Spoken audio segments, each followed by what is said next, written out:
వెళ్ళక తప్పదు సార్. వెళ్దాం ఎవరైనా ఒక సబ్స్టిట్యూట్ ని చూసి వాళ్లతో పంపుదాం. ముందు నువ్వు నీ గురించి ఆలోచించు. మీ ఇంటికి కబురు కూడా చేశాం. Good team sir. సరైన కోచ్ ఉంటే తప్పకుండా కప్పు గెలుస్తారు. అర్థమైందయ్యా. నీతో సమానమైన వాడిని ఎక్కడికి పోయి పట్టుకోను. 10 రోజుల్లో వాడు గేమును అర్థం చేసుకుని ట్రైనింగ్ ఇచ్చి కప్పు కొట్టే లెవెల్కు ఆటగాడిని ఎక్కడని వెతకను. ఒక్కడున్నాడు సార్.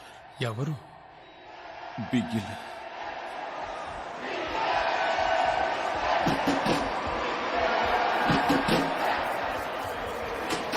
Presidency college Bigil.